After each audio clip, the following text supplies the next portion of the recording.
Hello बच्चों, आज हम लोग क्लास 9th का एनसीईआरटी मैथमेटिक्स चैप्टर 1 का नंबर सिस्टम एक्सरसाइज 1.5 का स्टडी करेंगे। इससे पहले कि हम लोग कुछ इसका बेसिक्स थ्योरीज को देख लेते हैं।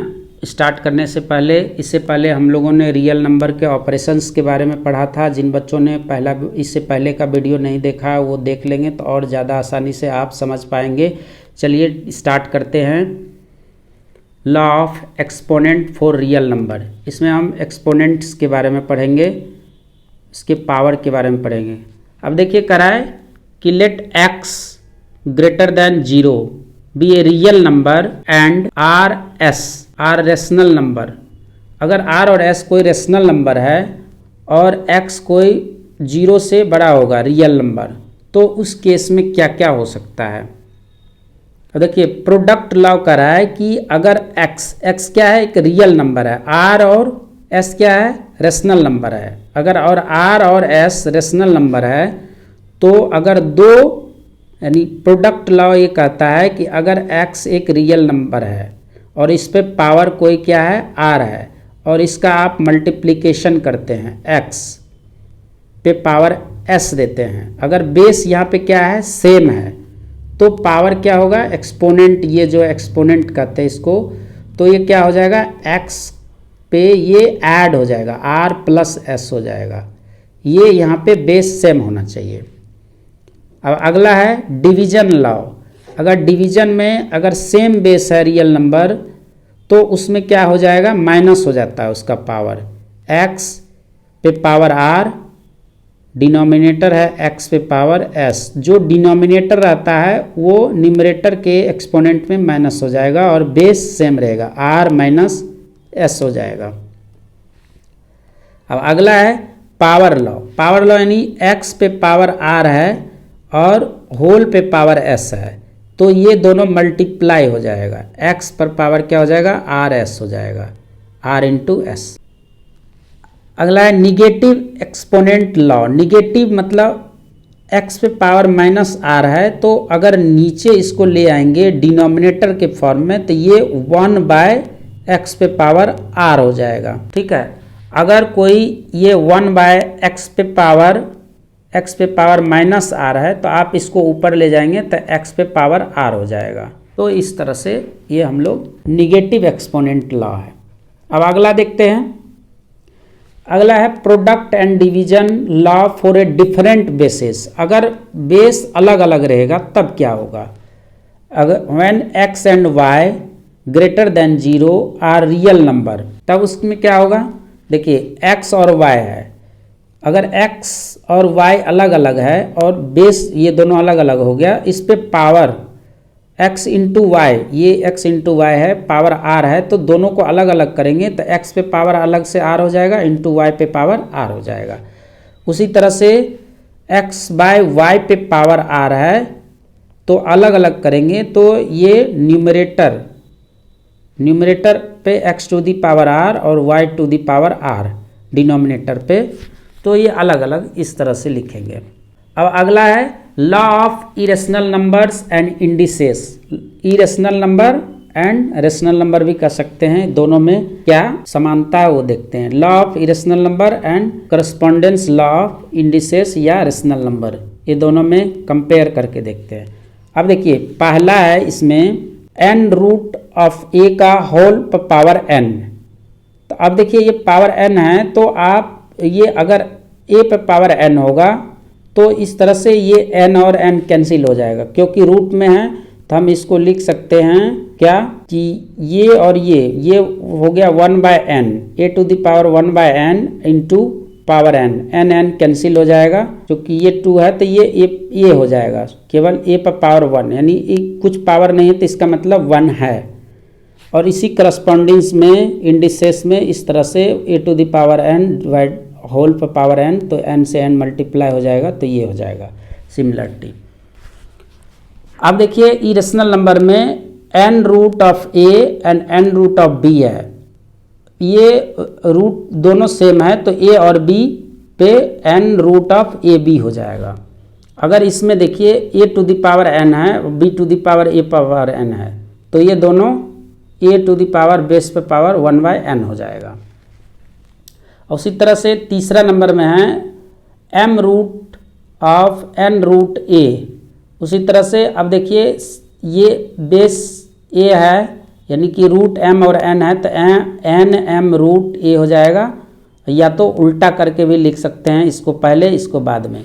उसी तरह से सेम उसके करस्पॉन्डिंग देखते हैं, तो a to the power 1/n to the power 1/m, तो ये a पर पावर 1/n और m मल्टीप्लाई होके इस तरह से हो जाएगा, या तो आप अलग अलग a to the power m bracket में टू द पावर 1/n लिख सकते हैं।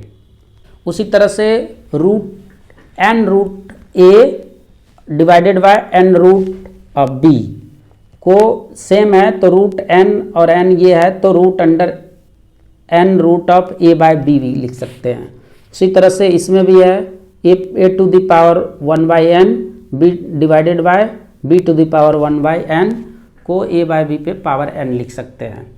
उसी तरह से 5 नंबर में देखिए ये n root of m root of a to the power m n, तो फिर ये क्या हो जाएगा, यहाँ पे a to the power p, यहाँ m है तो m से m ये 1/n हो जाएगा, तो m कैंसिल हो जाएगा, तो n रूट ऑफ p ये वाला लिख सकते हैं इस तरह से, या इसको ऐसे भी लिख सकते हैं n m root under pm, और ये a to the power pm by mn है, तो m और m कैंसिल भी कर देंगे, तो क्या हो जाएगा p/n। इस तरह से अब हम इस पे प्रॉब्लम बनाएंगे, एक्सरसाइज को सॉल्व करेंगे। तो आगे देखते हैं, एनसीईआरटी में बहुत ही कम सॉल्यूशन दिया हुआ है, आप RS अग्रवाल या और कोई भी बुक रेफरेंस गाइड बुक में सॉल्व कर सकते हैं लेके, बहुत सारा एग्जाम्पल है उसमें दिया हुआ, एक्सरसाइजेज है, और एनसीईआरटी में आपका बहुत ही कम सॉल्यूशन दिया है।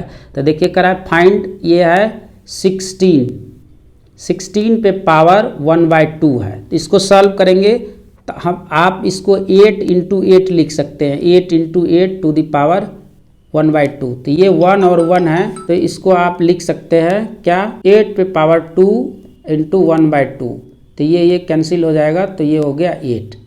अब दूसरा नंबर में है आपका 32 पे पावर 1/5, तो अब इसको फैक्टराइजेशन करेंगे तो 2 × 2 4, 4 2 जा 8, 8 2 जा 16, 16 2 जा 32 पावर 1/5। तो अब देखिए 1 2 3 4 5 सब पे पावर क्या है 1 1 1 1 1 1, तो ये सब क्या हो जाएगा, अभी हमने बताया कि सेम बेस रहेगा तो पावर क्या होगा, ऐड हो जाएगा, तो ये 2 पर पावर क्या हो जाएगा 5 × 1/5, तो 5 5 कैंसिल हो जाएगा, तो आंसर हो जाएगा 2। अब उसी तरह से तीसरा प्रॉब्लम है ये है 125 पे पावर 1/3, तो अब इसको सॉल्व करेंगे तो 5 × 5 25, 25 5 जा 125 डिवाइडेड बाय 3, तो ये देखिए 5 पे पावर 1 1 1, ये क्या हो जाएगा, ऐड हो जाएगा, तो 5 पे पावर 3 × 1/3, ये 3 3 कैंसिल हो गया, तो क्या हो गया 5, ये आंसर हो गया आपका। तो इस तरह से आप सॉल्व कर सकते हैं, बहुत इजी है। अब फिर करा अब 9, पहला सवाल है 9 पे पावर 3/2, अब क्या करेंगे, फैक्टराइजेशन करेंगे इसको, तो इसको लिख सकते हैं 3 × 3 पे पावर 3/2, और इसको फिर 3 पे पावर क्या हो जाएगा 2, 1 और 1, ये देखिए पावर है, तो ये 1 1 2 जुड़ जाएगा फार्मूला से, क्योंकि r x पे पावर r × x पे पावर क्या था s, तो ये x पे पावर r + s, ये वाला फार्मूला लगा देंगे, बेस सेम है तो ये दोनों पावर जुड़ जाएगा, ये भी 3 और 3 है, ये बेस है 3 3 और पावर क्या है 1 1, तो ये जुड़ गया 1 1 2, तो ये 3/2, ये 2 से 2 कैंसिल हो जाएगा, तो क्या होगा 3 पे पावर 3, अब 3 को 3 टाइम्स मल्टीप्लाई कर दीजिए, तो क्या हो जाएगा 3 3 जा 9, 9 3 जा 27, ये आंसर हो जाएगा। उसी तरह से दूसरा प्रॉब्लम क्या है 32 है, 32 पे पावर 2/5 है, तो अभी हमने सॉल्व किया था 2 पर 5 टाइम्स करेंगे तो 32 आ जाता है, तो 2/5 5 5 ये कैंसिल हो जाएगा, तो 2 पर पावर 2 यानी 4 आंसर हो जाएगा। उसी तरह से तीसरा नंबर प्रॉब्लम क्या है, तीसरा नंबर में है 16 पे पावर 3/4, तो अब 2 को टू पे पावर 4 करेंगे तो ये 16 हो जाएगा। 2 पे पावर 4 और 3/4, 4 कैंसिल हो जाएगा तो ये 2 पे पावर 3 है तो ये 18 हो जाएगा। 3 बार मल्टीप्लाई करेंगे 2 × 2 × 2 तो ये आपका 18 आंसर आ जाएगा। उसी तरह से है, अब यहाँ पे देखिए हम इसको थोड़ा सा इरेज कर देते हैं पहला। अब देखिए तीसरा नंबर में 125 पे पावर क्या है, -1/3 है। तो 1/3 माइनस है तो इसको न्यूमरेटर में नीचे ले आएंगे तो पॉजिटिव हो जाएगा। 125 पे पावर 1/3 हो जाएगा। अभी हमने सॉल्व किया था, 5 को 3 बार मल्टीप्लाई करेंगे तो 125 हो जाएगा, तो 1/3। तो ये आपका क्या हो गया, 1/5 पे पावर 3 इंटू 1/3 है तो ये 3 कैंसिल हो जाएगा तो 1/5 आंसर हो गया आपका। तो इस तरह से आप सॉल्व कर लेंगे। अब तीसरा एग्जाम्पल है, तीसरा क्वेश्चन है सिंप्लीफाई। देखिए सिंप्लीफाई करना है, बहुत इजी है। पहला क्वेश्चन में है 2 पे पावर 2/3 इंटू 2 पे पावर 1/5। तो बेस सेम है तो क्या हो जाएगा, पावर जुड़ जाएगा। फॉर्मूला से हमने x पे पावर r इंटू एक्स पे पावर y को क्या किया था, x पे पावर क्या हो जाएगा यहाँ s, तो r प्लस s हो जाएगा।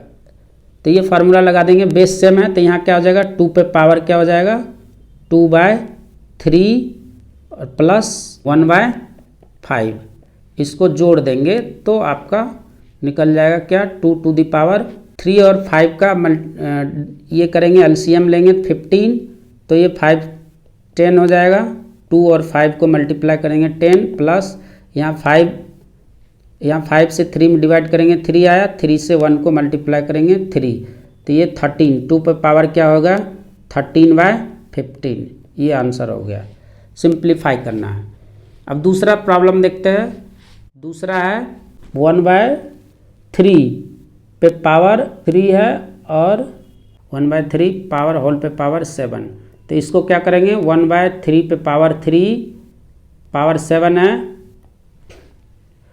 तो ये क्या हो जाएगा, ये इस पे भी और इस पे भी 1 पे पावर 7 और 3 पे पावर 3 ये 7, तो ये हो गया 1/3 पावर ये 21। ये इस तरह से लिख सकते हैं, या आप इसको ऊपर कर देंगे तो 3 पे पावर -21 ये भी लिख सकते हैं। सिंप्लीफाई करना है। ये तीसरा वाले में 11 पे पावर 1/2 डिवाइडेड बाय 11 पे पावर 1/4। अब देखिए इसमें क्या है, डिवीजन है, बेस क्या है सेम है। तो हम अभी बताए थे कि x पे power r divided by x पे पावर s, तो फॉर्मूला में क्या था, x पे पावर r माइनस s, ऊपर ले जाएंगे तो माइनस हो जाएगा। तो उसी तरह से 11 सेम है बेस, तो ये 1/2 माइनस 1/4 कर देंगे तो क्या हो जाएगा, 11 पे पावर ये एलसीएम ले लेंगे 2 और 4 का तो 4 हो जाएगा, 2 से डिवाइड करेंगे 4 में तो 2 आएगा, तो 2 माइनस 1 ये हो जाएगा इक्वल टू 11 पे पावर 2 में से 1 गया तो 1/4, ये आंसर हो जाएगा। अब चौथे नंबर में है 7 पे पावर 1/2 इंटू 8 पे पावर 1/2। अब देखिए यहाँ पे बेस अलग अलग है तो क्या करेंगे, और पावर सेम है तो 7 इंटू 8 पे पावर क्या हो जाएगा 1/2, तो इस ये 56 पे पावर 1/2 ये आंसर हो गया। इस तरह से सॉल्व कर लेंगे। तो ये हो गया। इस चैप्टर में हम लोगों ने क्या सीखा, एक्सपोनेंट ऑफ रियल नंबर। अब कोई भी डॉट्स या कोई भी प्रॉब्लम हो तो आप मेरे YouTube चैनल पे कमेंट कर सकते हैं, मैं उसका रिप्लाई आपको दे दूंगा। अब अगले चैप्टर के साथ मिलेंगे, चैप्टर नंबर 2 का सॉल्यूशन देखेंगे।